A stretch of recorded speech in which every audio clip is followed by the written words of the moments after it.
I am so excited to be here. My name is Kristen Frank. I'm a Buffalo native, author of Living Simple, Free, and Happy, and an upcycling artist. Now, do we have any do-it-yourselfers out there?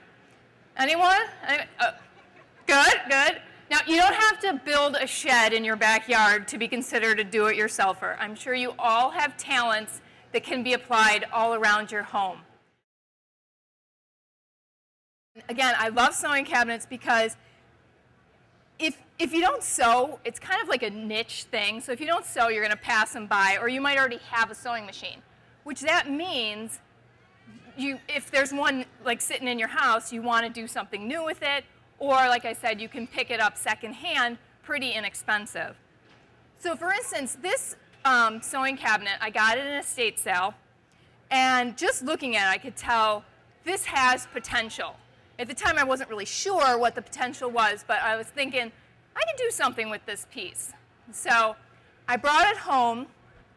It actually had a sewing machine in it, but it didn't work, and I already have a sewing machine. So I took it to one of those scrap metal places here in Buffalo, and I got $5.55 for the sewing machine. Moving on. What happened then was, if you're familiar with a sewing cabinet, the top part opens up, and then the sewing machine is hanging there. Well, now that the sewing machine is gone, it's like literally tipping over. So I had been kicking around a couple different ideas, and once I realized this was going to tip over, I completely removed that top piece that hinged open and made it into a serving tray. And then I was like, okay, now this sewing cabinet can be a bar cart. So the next thing I did that was really added the most function to it was I went to Lowe's and picked up a board. It was less than $10, and you may already have one just sitting around in your shed. Screwing that board into the bottom of the sewing cabinet, because this would just be an open cavity where that sewing machine was hanging. Now you have storage. So this literally opens up the possibilities for this once you make this a piece that you can store. And another fun thing is, like, this little piece on the side used to hold all the sewing machine attachments, and these were the bobbins, so like shot glasses and the little wine charms. Just, it's really fun to be clever with repurposing. Now, this next sewing cabinet was in my mom's basement, and it's a more simple design. The cabinet part doesn't open up, and the cavity for the cabinet is much more shallow. Do we have any pet parents in the audience? Pet lovers? All right, you're going to love this. There's Hugo. I simply flipped this over, and you can actually, you don't even need to do it with a sewing cabinet. Even if you had like an end table, you could do this project simply flipping it over. And I have $8 into this project between the fabric and the paint, and it has a whole new life. So Hugo is not my dog. I brought him over to my sister-in-law's, and the first thing she said was, I love this because Hugo here chewed through his last dog bed. So in the world of upcycling, taking something that's underutilized and now giving it this new function, and then to hear that it not only has this new function, but it's a durable option. So we're talking about sustainable living. I mean, this thing's been around for 40 years as it is, and now to think about not having to replace it in 5 months or even 5 years.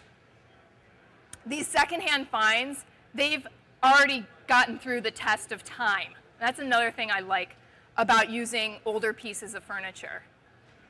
Now, this cabinet here I got at an estate sale, kind of like the estate sales here in Buffalo, and I knew what I wanted to do with it. I wanted to make it into a kid's kitchen. And I've seen this done with anything from an old console TV to an end table to old entertainment centers. So I thought, okay, why not do it with a sewing cabinet? So the most fun part about this project was going around my house and looking for odds and ends to repurpose. So like my cutting board is a scrap piece of hardwood flooring, and the knobs for the stove, or the oven knobs, are drawer pulls. and the burners are plastic coasters. So another thing is, if you're familiar with the anatomy of a sewing cabinet, that top piece that for the bar cart that I took off and made into the serving tray, that top piece is what I took off and used underneath as the storage then for this sewing cabinet. And you can put your teacups or your fake food in there. And then what happens is, now that that top piece is off, the top of the sewing cabinet has a hole where the sewing machine was. And so that worked out perfectly to be the hole for my sink. So there's a couple things here that just kind of really work well together. But like I said, if you don't have a sewing cabinet, there are other things, so many other things that you can do to make a really cute kid's kitchen. Picked up this window for $9. And I thought, hey, why don't I just make the LED-looking faux LED myself? Again, another way that you can customize. So with a $3 bottle of what's called liquid lead, you can pipe on your own design. And again, whatever you want. And then to add a little bit of color, I used vellum, which is, it's actually like a thick paper, thick semi-transparent paper, and just cut it to fill in those shapes.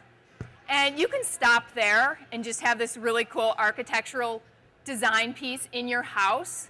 But when I'm upcycling, I always like to think, how can I make this into something that's going to make my life simpler? Now, again, like making this into a storage, we all need more storage, right? Like, who's going to deny more storage? So my thought was, let's keep going with this project. And I made it into a mail organizer. So two things that help simplify your life are storage and anything that's going to help you organize. So taking this window and making it into a mail organizer, again, it's something you can put in your kitchen, your office. And to make it, I just had to put these panels on the front. And that would involve taking, I recycled cardboard. If you can imagine, that's cardboard under there. And I covered it with a thin piece of quilt batting and fabric from just old pillow shams. Wrapped that around the cardboard, taped it down, no one's going to see the tape, and then hammered it in with decorative fabric tacks. And again, you've got this mail organizer. Does anyone recognize what this was? It's a baby changing table. So the other thing about upcycling is, as your lifestyle changes, your furniture can change with you. So literally, your kids go from diapers to kindergarten in a span of 3 years. That goes by like this. And the top of a baby changing table is at a perfect height for a desk. It's just the other two shelves that get in the way. So I removed the third shelf, and the second shelf just made it into a cubby. And there you have this desk, a perfect transformation from the diapers to the desk. All right, now I have to ask, what is your toy box doing these days? An organizer friend of mine said, toy boxes are the worst place to store your toys. So a friend of mine came to me, and she's like, she has this amazing bathroom, by the way. And she says, I need a place to sit so I can read to my kids while they're in the tub. And I thought, okay, well, toy box, place to sit, this could work. So I took it a step further and made her a removable laundry bag that she can use that as a hamper and a bench. And it just hooks in. I screwed in hooks inside the toy box. She can then have a hamper and a bench right in her bathroom.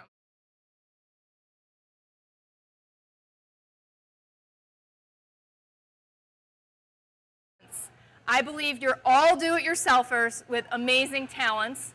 Again, I'm Kristen Frank from Eve of Reduction, and I thank you so much for being here today. Thank you.